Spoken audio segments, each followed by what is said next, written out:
কি ব্যাপার বলো? না, কাল তোমাকে দেখলাম মছলি বাবার দর্শনে, ভাবলাম একবার দেখা করে আসি। আমরা তো প্রতি বছর পুজোর সময় এখানে আসি। বাবা আছেন, ঠাকুরদা আজও বেঁচে আছেন। আর তোমার গণেশ? গণেশ? বাপরে, ওটার কথা তোমার এখনো মনে আছে? সেটা আছে, থাকবে না কেন? ও জিনিসের সঙ্গে আমাদের পরিবার তো একবারে একাত্ম হয়ে গেছে। একবার দেখাবে? ওটা থাকে বাবার সিন্ধুকে, আর সিন্ধুকের চাবি বাবার দেরাজে। তোমার বাবা কাউকে দেখান না? কাউকে দেখানো আর তোমাকে দেখানো এক জিনিস তো নয়। তোমার যাবার বাজারে খুব সুনাম নেই। পয়সা হলে বদনাম হয়। তুমি আমার মতন পয়সা করো, তোমারও বদনাম হবে। কিন্তু কিভাবে পয়সাটা করছো সেটাও তো দেখতে হবে।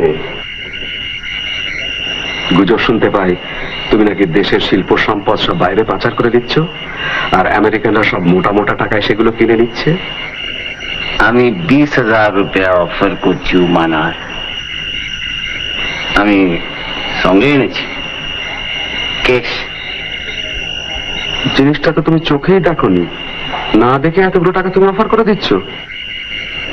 গোল্ড ফিগার, 3 inches লং, ক্রাউনে ডায়মন্ড, ফেসে পান্না ও চুনি, নেপালের জিনিস। এত সব তুমি জানলে কি করে? আমি তো তোমাকে কিছুই বলিনি।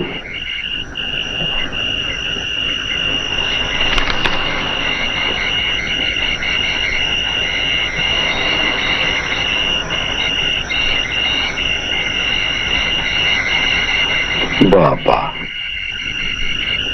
এ তো বাবার লেখা। এই জিনিস তো আমি চোখেই দেখিনি। 25,000 উমানাথ, ক্যাশ। তোমার ব্যবসার ব্যাপার আমি জানি, বাজারে তোমার কত দেনা সেও भी জানি। গণেশটা তোমার কাছে বিক্রি করতে হলে আমাকে চুরি বিদ্যে শিখতে হবে।